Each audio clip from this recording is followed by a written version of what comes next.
This morning we have a follow-up on a story we first brought you here on Good Day Oregon about local teachers being attacked by their students. Investigative reporter Adrienne Thomas is live in the studio with a look at a new program designed to keep teachers and students safe. Good morning, Adrienne. Kim, Shauna, good morning. Over the last year, we've shown through public records requests that Salem-Keizer Public Schools has had a high amount of student-caused teacher injuries for several years.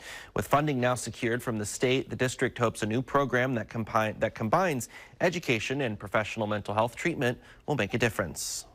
In a repurposed elementary school building in North Salem sits the Meadowlark Day program, a behavioral health facility operated by a team of therapists from Trillium Family Services and Salem-Keizer staff. Chi Blatt oversees programs like Meadowlark across the state, which provide professional mental health services for students along with their studies. So we're checking in to see how each person is doing, how each staff member is doing, and setting goals to kind of have forward movement in their day. From there, they're transitioning into their classroom setting. So once school is getting started, they'll be able to go into their classroom structures that will look fairly similar to what it will in a classroom as they return home into the mainstream school system. Blatt says students typically spend 2 to 3 months in these kinds of settings, with the goal of being able to return to their original school.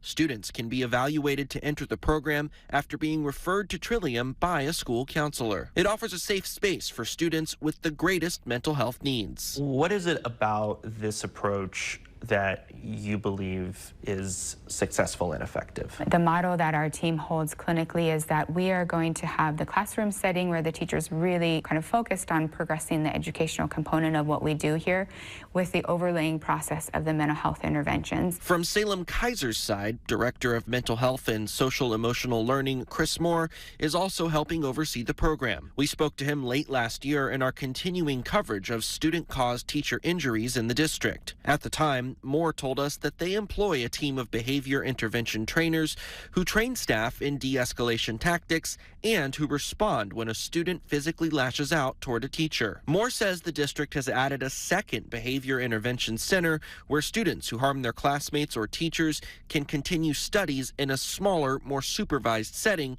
but without the clinical element like the Meadowlark program. With those 3 entities that exist now, with the opening of this place, will it meet the need? We're not even close.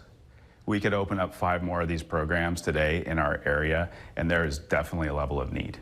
Where we would have trouble to open those 5 programs tomorrow is having an adequate behavioral health workforce. With the Meadowlark program receiving state funding, Moore hopes this program can set the tone in offering resources to K-12 students with the most severe mental health needs. What we've really seen too is just the level of support in the community for this project, inspiring others to look at our system a little bit more critically and how our behavioral health care continuum of care doesn't work for most families. Data Fox 12 Investigates has obtained shows hundreds of student-caused teacher injuries in Salem-Keizer over the last several years. While still a concern, Moore feels the actions the district has taken to provide resources for the most troubled students will have an impact, and that he's committed to addressing the concerns of Salem-Keizer teachers. We're going to come alongside folks and listen, but also act and make sure that we're following through with what we say we're going to do. If we're talking about staff injuries, that we have actionable steps that we're taking so that those 1,300 plus staff injuries that were part of our record last year, that we see those drop. We're told the ultimate goal for the Meadowlark program is to have a capacity for up to 24 students at any given time. And according to the contract between Salem-Keizer and Trillium, the Meadowlark program's goal in its first few years is to serve about 100 students over the course of each school year. Adrienne, those numbers are shocking when we see them on the screen, how many teachers are being hurt by their students. So how do the teachers feel about it? Do they think it's going to make a difference? After I visited the Meadowlark program, I spoke to the president of the union that represents Salem-Keizer educators, and she describes this as a movement in the right direction. She feels like these are significant changes. The district is finally taking concerns of teachers seriously. They remain pretty hopeful that this will have an impact, but they still, it's a waiting game to see what kind of impact this will actually have. Glad to hear the follow-up, Adrienne. Thank you. All right, let's get